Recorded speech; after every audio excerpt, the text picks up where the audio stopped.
नवम के भैया ध्यान दें, आपकी प्रश्नावली 7.1 समाप्त हो गई थी। प्रश्नावली 7.2 शुरू होगी।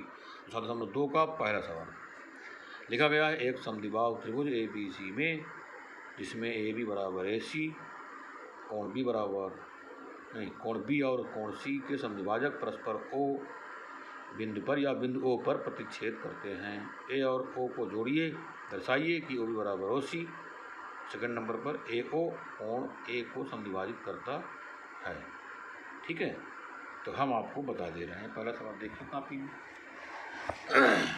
पहला एक्सरसाइज 7.2 पहला सवाल क्या दिया है, समद्विबाहु त्रिभुज।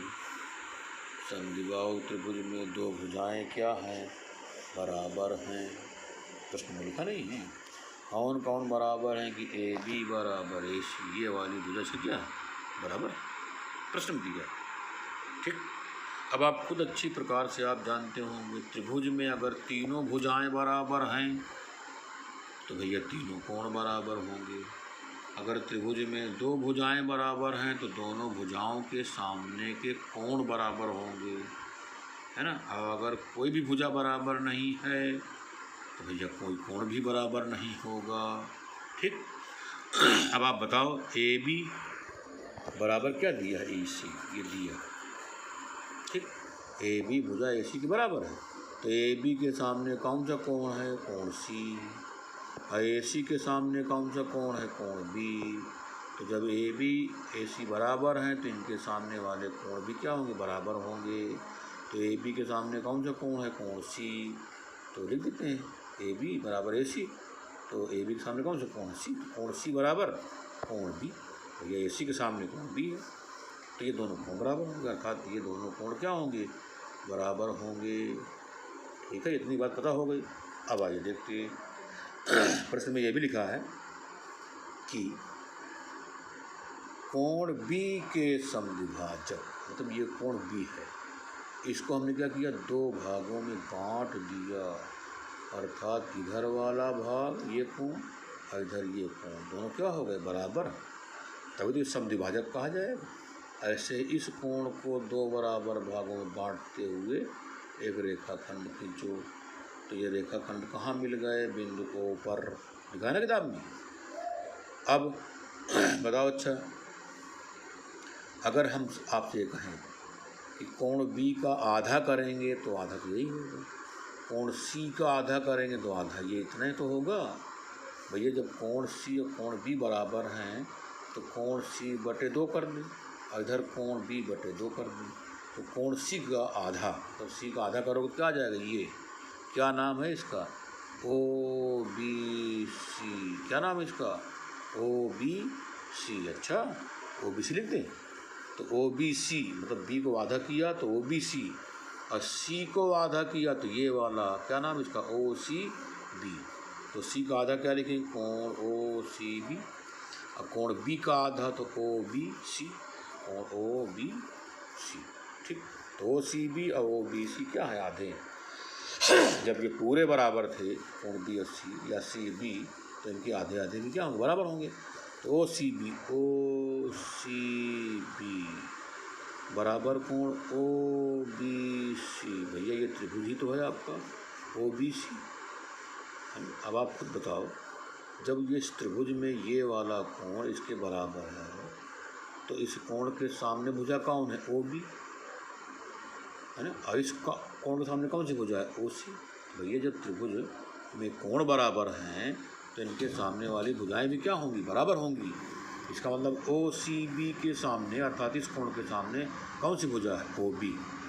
तो कोण बराबर तो इसके सामने वाली भुजा क्या है, O B. O B C अर्थात ये कोण, इसके सामने वाली भुजा क्या है, ओ सी। ठीक, ओ बी बराबर ओ सी। यही बात आपको सिद्ध करना था फर्स्ट नंबर में। देखिए ना, फर्स्ट नंबर आपका है ना, ये देखो फर्स्ट नंबर हो गया, ओ बराबर ओ सी सिद्ध हो गया। ओ बराबर ओ सी हमने सिद्ध करके आपको बता दिया। अब आप क्या करना है, ए ओ कोण ए का समद्विभाजक। इसका मतलब ये हुआ, अगर हम आपने ये बात सिद्ध कर लिया है भैया कि ओ बी ये वाली भुजा, ओ सी ये भुजा, दोनों क्या हैं, बराबर हैं। ये बात आपने फर्स्ट नंबर में सिद्ध कर लिया।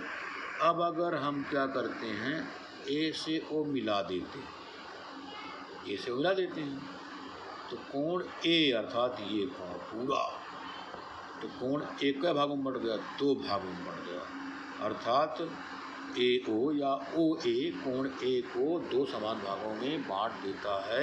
ये बात भी आपको सिद्ध करनी है। ठीक, तो सेकंड नंबर देख लीजिए, कौन त्रिभुज लेंगे, ए ओ बी, त्रिभुज ए ओ बी, ए ओ बी। एक त्रिभुज ले लेंगे ए ओ सी, और त्रिभुज ए ओ सी में, ठीक, ए ओ बी और ए ओ सी, ये 2 त्रिभुज ले लेते हैं। तो इन दोनों त्रिभुजों में देखेंगे ए बी बराबर ए सी, ये वाली भुजा इसके बराबर, और बी ओ बराबर या ओ बी बराबर, तो आप कहोगे ओ सी, ओ बी ओ सी बराबर, ठीक है। यदि आपने सिद्ध नहीं किया ये ओ बी बराबर ओ सी, और ओ ए बराबर ओ ए कहे भैया, इस त्रिभुज में ओ ए है और इधर वाले त्रिभुज में भी ओ ए है, वही भुजा की बात की गई है, तो इसीलिए ओ ए बराबर ओ ए। अब बताओ, अच्छा त्रिभुज दोनों क्या होगा, त्रिभुज ए ओ बी सर्वांग सम त्रिभुज ए ओ सी, अर्थात दोनों त्रिभुज क्या हो गए, सर्वांग सम हो गए। तो भैया जब दोनों त्रिभुज सर्वांग सम हो गए तो इससे फायदा क्या मिला, इससे फायदा यही मिला कि भैया दोनों त्रिभुजों के जो संगत भाग हैं वो भी क्या होंगे, बराबर होंगे। तो ओ बी के सामने कौन सा कोण है, ये वाला, क्या नाम है इसका, ओ ए बी, इसका मतलब कोण ओ ए बी, ठीक है। और इसका नाम क्या है, ओ ए सी, भैया ओ बी के सामने कोण ही था, ओ ए सी, ये कोण, ये लिख दीजिए कोण ओ ए सी, ठीक है। नहीं लिखते तो सी पी सी टी लिख देते थे, याद हो अगर, ठीक है। कि भैया अगर त्रिभुज समवर्वांग, अगर 2 त्रिभुज सर्वांग सम हैं तो उनके संगत भाग भी बराबर होते हैं, इसीलिए हमने सी पी सी टी लिख दिया कि त्रिभुज दोनों सर्वांग सम हैं, इसीलिए ये दोनों कोण भी त्रिभुज के अर्थात संगत कोण क्या होंगे, बराबर होंगे, या संगत भाग बराबर होंगे। संगत भाग में भुजा भी आती है, कोण भी आता है, शीर्ष भी आता है, त्रिभुज में 3 बातें होती हैं, कोण भुजा शीर्ष, ठीक है। तो हम त्रिभुज सर्वांग सम हैं तो इनके संगत भाग अर्थात कोण भी बराबर होंगे, इसीलिए ओ ए बी बराबर ओ ए सी, अर्थात क्या इसका मतलब निकला, ए ओ कोण ए को समद्विभाजित करता है। ये सेकंड नंबर पूरा हो गया, कर लोगे आप सही भैया, अच्छा 9 के सही भैया, ये सवाल पूरा कर लीजिए। अब आप देखिए दूसरा question, question number 2, question number 2 है आपका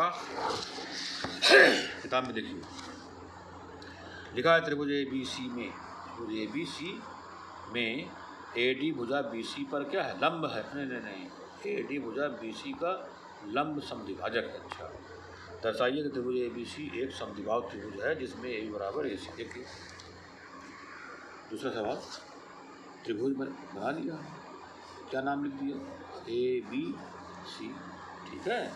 ए डी भुजा, ये ए डी बी सी को क्या करती है, ठीक है ना, ए डी भुजा बी सी का लंब समद्विभाजक है, मतलब ये लंब है बी सी पर, और बी सी को 2 भागों में बांट भी देती है, ठीक है। इसका मतलब ये डी लिख दे, इसका ए डी क्या है, लंब समद्विभाजक, इसका मतलब बी डी बराबर डी सी, ये वाला ये भुजा इसके क्या है, बराबर है, और ये कोण 90 है, ये कोण भी कितने का, 90 का, भाई चूँकि ये लंब है ए डी लंब भी है, और जिस पर लंब है ये वो समद्विभाजित भी कर देती है, उसको समद्विभाजित भी कर देती है। इतनी बात समझ में आ गई।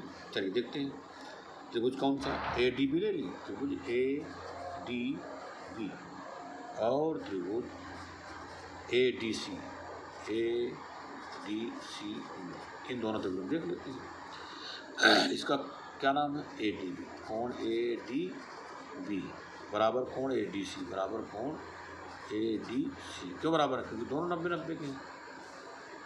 बी डी बराबर डी सी भी है, बी डी और डी सी क्या है, बराबर है, और ये तो दिया हुआ है, ठीक है, जो लंब समद्विभाजक है ये। और ए डी बराबर ए डी, इस त्रिभुज का इधर वाले का ए डी और इधर वाले का ए डी, दोनों भुजाएं बराबर हैं, अर्थात ए बी उभयनिष्ठ है। ठीक, तो आप देख रहे हो कि दोनों त्रिभुजों में एक एक कोण और दो दो भुजाएं बराबर हैं। ठीक है, दो दो भुजाएं और एक एक कोण क्या है, बराबर हैं। कौन सा लगेगा, एस ए एस। ठीक, ये सर्वांशम की कसौटी कौन सी है, एस ए एस, भुजा कोण भुजा। ठीक है, तो क्या लिख दें, त्रिभुज ए डी बी सर्वांशम त्रिभुज ए डी सी, अर्थात दोनों त्रिभुज क्या होगा, सर्वांशम। अगर दोनों त्रिभुज सर्वांशम हो गए तो इससे क्या फायदा, भैया अगर दोनों सर्वांशम त्रिभुज हो गए तो क्या फायदा मिला। इसका मतलब ये हुआ कि इनके संगत भाग भी क्या होंगे, बराबर होंगे, अर्थात ए बी बराबर ए सी का है सी पी सी टी से। याद है, एक बात तो है कि दोनों त्रिभुज सर्वांशम हैं, इसीलिए इनके संगत भाग बराबर हैं। तो संगत भाग कौन है, ए बी और ए सी। अच्छा, ए बी संगत क्यों, क्योंकि ये कोण 90 है, तो 90 अंश के सामने वाली भुजा क्या है, ए बी। इधर वाले त्रिभुज में ये कोण 90 है, तो इसके सामने वाली भुजा क्या है, ए सी। तो इसीलिए ए बी और ए सी क्या संगत भुजाएं हैं, तो सर्वांशम हो गए, इसीलिए ए बी और ए सी बराबर हो गए। यही बात आपको सिद्ध करना था। इस प्रकार ये दो सवाल पूरे हो गए। इनको आप ईमानदारी से अपने घर में लगा लीजिएगा और प्रैक्टिस कर लीजिए घर में, तभी आपको आएगा ये। ठीक है, जब एक दो बार घर में लगा करके ईमानदारी से अपने मन से देखोगे तभी आपको आएगा। वैसे भी हम कहा करते हैं कि हमारा समाज समझाया हुआ जो हम पढ़ा रहे हैं वो यदि आप वीडियो ईमानदारी से देख रहे हो तो निश्चित है 100% गारंटी है कि समझ में आपको आए। लेकिन आएगा तब जब आप घर में प्रयोग करोगे, अर्थात रफ में बार बार लगा के चेक करोगे कि हमको आ गया कि नहीं आ गया, है ना, बिना कहीं हिंट्स के, बिना कहीं देखे हुए, है ना, ईमानदारी से लगाना सीखो। किताब खोल लो, पहला सवाल लगाओ रफ में, समझने के बाद, है ना।